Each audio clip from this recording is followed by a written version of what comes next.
In our last update, which was up there on Tuesday, we wanted to see a big drop on Bitcoin. However, in order to open a short position, I personally wanted to see a move above Monday's highs to hit my resistance, which was above 116.6. And then if we saw rejection, I wanted to open a short position for once again a very big drop lower. Now, if we go over to the charts, our support did end up offering a very nice bounce. However, unfortunately, we put in a lower high before dropping much lower. So with that said, before I dive into today's price action and what you can potentially expect next, let me recap what we did. So as always, extremely simple. On Monday, if you remember, that's what I wanted to see. Sideways price action, a drop into support to see a bounce higher into our resistance that I outlined in Tuesday's update. And after that, well, we went sideways, dropped into support, got the imbalance at the lows. I took my long position, and on Tuesday after our update, when I saw this very nice move up, but we had the second imbalance which I really did not like, that's when I decided to implement a take profit one on my long position. And guess what happened? Well, it was even worse on Binance. We had 4 imbalances, and that's why, in my opinion, this move up offered a very big rejection. And ultimately, these imbalances marked the lower high before we saw a drop much lower in the charts. Now, the next day, as we had seen a lot of weakness because we lost my support, I wanted to be a bit more cautious and analyze just one more support, which was this one around the CME gap. And I want to see a drop into it. If we got a nice reaction, of course, to open a long position. But in the end, even though we got the drop, we got very nice volume on the drop. The reaction was not the best. And when we finally saw a bounce, at this point, it was too close to the news for me to open any new position. And in the end, being patient and cautious was the right play because this bounce was very short-lived. We just filled the second imbalance and got a reversal much lower in the charts. So the next day, same thing. I just expected lower prices. I had this resistance above, but personally, I couldn't trade because I had an appointment. But these are the reasons why I expected lower prices. And when I sent this update, Bitcoin was still around $110,000. And if you go over to the charts, well, as you can see, we did indeed get the drop much lower without reaching my resistance, of course, but still we got the drop. And today we are seeing a decent bounce to the upside. So with all of this in mind, what can you expect next? Is it time to expect higher prices, or is this a bad low and you will see much lower prices still? So the first thing that I want to say is that in my view at least, the lows are not in. And that's for 3 main reasons. The first one is that, as mentioned, below this support, I didn't have any level. And at this point, my view still hasn't changed. I don't have any level right here. So even though we are seeing a bounce, in my opinion, this is already not the best low. The second reason is that if you go on the 4-hour chart, we now have a double bottom at $106,100. So there's still a lot of liquidity below these lows to get taken out, which will get taken out in my opinion. And the final reason is that if we stay on the 4-hour chart, we pretty much have a wickless low.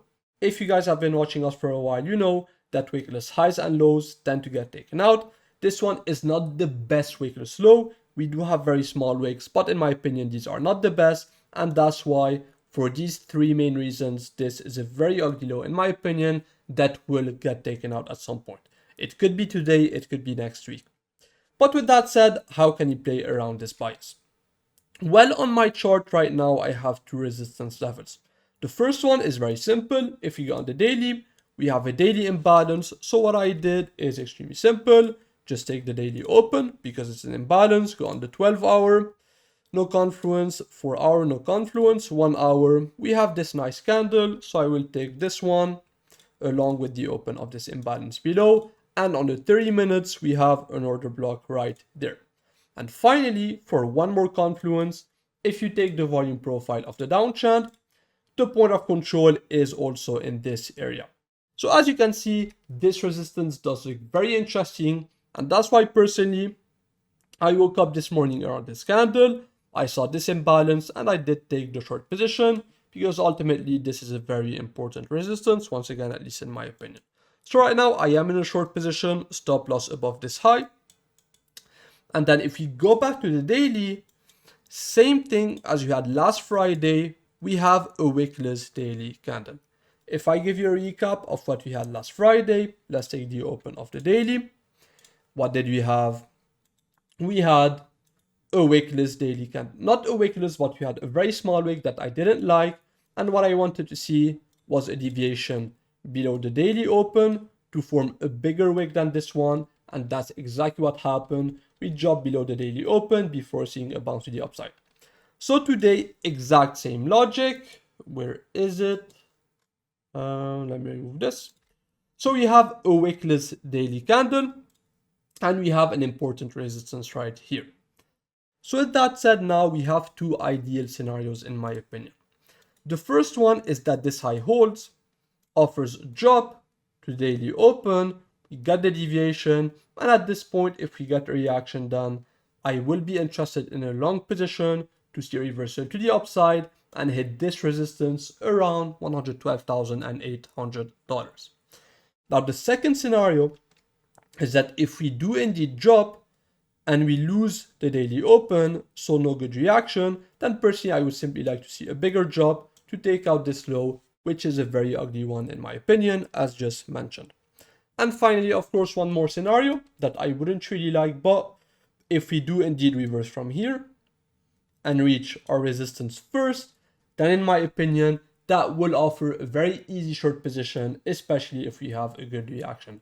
So if we move up first, I will be looking for a short position up there. And even if we drop first, so do something like this and then bounce, I will still look at this level to see if we have a reaction and reversal to the downside, or do we break above it and expect much higher prices. But with that said, that was mainly it for this update, a very simple one. So a quick recap, we have a very important resistance area up here, we had the imbalance, and we have a wickless daily candle below. Personally, ideally, I want to see a drop from here to test the daily open, and at this point we can see, do we get a nice reaction for a long position, or do we just lose this level and see another drop to the downside to take out this low at $106,200. Alternatively, the third scenario, I don't really like it, but if we do break above this resistance, I will expect a move much higher towards around 112.8. And at this point, once again, if we see a reaction, then I will be interested in another short position for a reversal to the downside and still take out this wickless daily candle. So with all of this in mind, as usual, if you guys enjoyed this update, don't forget to leave a like and subscribe, and I'll see you in the next one.